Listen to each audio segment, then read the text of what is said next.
Main message اس غزل کا کہ اپنے دلوں میں جذبے پیدا کرو، پیشن پیدا کرو، اس کے بغیر زندگی بیکار ہے۔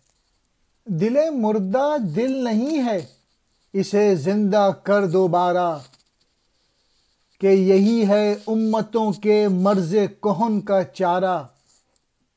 تیرا بحر پرسکون ہے، یا سکون ہے یا فسوں ہے، نہ نہنگ ہے نہ طوفان نہ خرابی کنارہ۔ علامہ اقبال کہہ رہے ہیں تیرے پاس دل نہیں ہے، کوئی پیشن نہیں ہے، جذبہ نہیں ہے، اور تو ایک مردہ دل رکھتا ہے، اور تو یاد الہی سے ہی بے گانا ہے، اپنی خودی سے بھی ناشنا ہے۔ اگر تو دنیا میں دوبارہ ابھرنا چاہتا ہے تو اس دل میں دوبارہ حرارت پیدا کر، عشق کی حرارت، اللہ کی یاد، کیونکہ علامہ اقبال کے نزدیک مردہ قوم کے جو پرانے امراض ہیں اس کا علاج صرف یہی ہے کہ دوبارہ پیشن پیدا کیا جائے، جذبے پیدا کیے جائیں۔ کوئی شخص عمل نہیں کرتا، یہ شرم دلانے والا شعر ہے اس کے لیے، یہ جس کے پاس پیشن نہیں ہے، جذبہ نہیں ہے۔ وہ کہہ رہے ہیں کہ تیرے دل یا تیری زندگی کے سمندر میں کوئی طوفان نظر نہیں آ رہا، نہ ہی اس میں مگرمچھ جیسا جانور دکھائی دے رہا ہے، اور نہ ہی اس کے ساحلی کناروں پر کوئی ٹوٹ پھوٹ دکھائی دے رہی ہے، اور تیرا سمندر بھی جو ہے نا اس میں کوئی طوفان نہیں ہے، صرف آرام ہی آرام نظر آ رہا ہے، یعنی تیرے اندر کوئی ہمت نہیں ہے۔ دل زندہ، دل تو ہر شخص کے سینے میں دھڑکتا ہی ہے اور زندہ بھی ہوتا ہے، لیکن یہاں علامہ اقبال نے اہل تصوف کے پیرائے میں یہ بات کی ہے کہ جس دل میں عشق نہ ہو، خدا نہ بستا ہو، خودی سے نہ آشنا ہو، وہ طبعی طور پہ تو زندہ ہونے کے باوجود مردہ ہے۔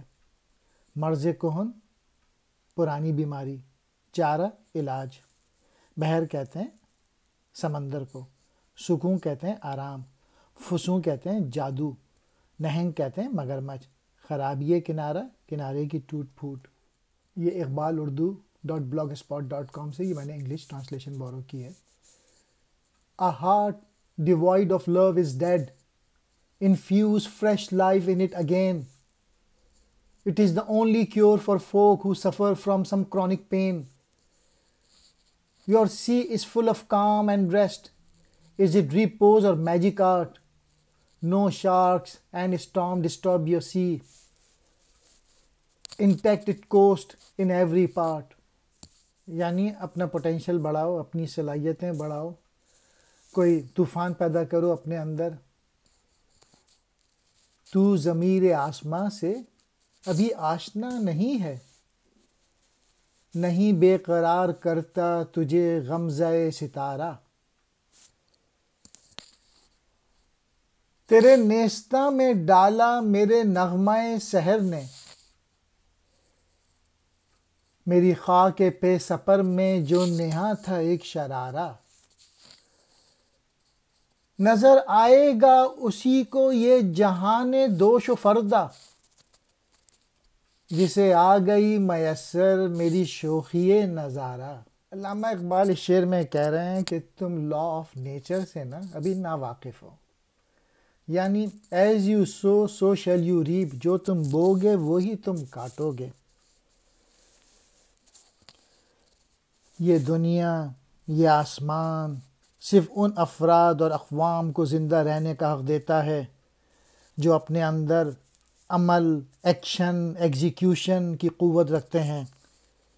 میں حیران ہوں، اقبال حیران ہیں کہ تو فطرت کے یہ اصول کیوں نہیں سمجھ پا رہا، اور تو کیوں اس دنیا میں کنٹریبیوٹ کیوں نہیں کر رہا، کیوں اپنی صلاحیتیں نہیں بڑھا رہا۔ ضمیر آسماں، آسماں کی فطرت یا دل، آشنا کہتے ہیں واقف کو، غمزہ ناز نخرہ۔ اقبال کہہ رہے ہیں تو آسمان کے بھید سے واقف نہیں ہے، اس لیے ستارے کے اشارے اور ناز یعنی اس کی جو چمک دمک ہے تجھ میں تڑپ پیدا نہیں کر رہی۔ پھر علامہ اقبال کہہ رہے ہیں کہ تیرا جو نیستان ہے، یعنی تیری جو سوچ ہے، تیرا جو گارڈن ہے، اس کے اندر میری پوئٹری، جو میں پوئٹری لکھ رہا ہوں، اس نے ایک شرارہ ڈال دیا ہے، اور تجھ میں جوش اور جذبہ اور اپنا پوٹینشیل ڈیولپ کرنے کا جنون میں نے ڈال دیا ہے تم میں. یعنی میری شاعری نے اے نوجوان تیرے اندر تڑپ پیدا کر دی ہے، یعنی اپنے آپ کو ڈیولپ کرنے کا جذبہ پیدا کر دیا ہے، محنت کرنے کا، ایمانداری سے زندگی گزارنے کا، آنیسٹی کا، انٹیگریٹی کا. نیستاں کہتے ہیں سرکنڈوں کا جنگل، خاک بے سپر، پاؤں سے راستے میں اڑنے والی مٹی. نہا کہتے ہیں چھپا ہوا، شرارہ چنگاری. لفظی معنی یہ ہیں کہ راستے میں میرے پاؤں سے اڑنے والی مٹی میں جو ایک چنگاری چھپی ہوئی تھی، اس نے میرے صبح کے نغمے میں، میری پوئٹری میں شامل ہو کے تیرے سرکنڈوں کے جنگل میں آگ لگا دی. اور آخری شعر میں علامہ اقبال کہہ رہے ہیں کہ جو گزرا ہوا کل ہے اور آنے والا کل، یہ صرف اسی کو نظر آ سکتا ہے جو میری طرح نظارہ کرنے کا جوہر رکھتا ہو، یعنی جو میری طرح دور تک دیکھ سکتا ہو، جس کے پاس پیشن ہو، جس کے پاس ویژن ہو. یا پھر آپ یہ بھی سمجھ لیں کہ یہ شعر میں یہی کہہ رہے ہیں کہ ہزاروں سال نرگس اپنی بے نوری پہ روتی ہے، بڑی مشکل سے ہوتا ہے چمن میں دیدہ ور پیدا. یعنی بڑی مشکل سے جو ہے نا کوئی ایسا آدمی ملتا ہے جس کے پاس عقل اللہ نے دیو، صلاحیتیں دیوں. اور ہزاروں سال نرگس اپنی بے نوری پہ روتی ہے، یعنی آپ کو ہزاروں لوگ مل جائیں گے اور وہ آنکھیں رکھنے کے باوجود ان میں سمجھ نہیں ہوگی.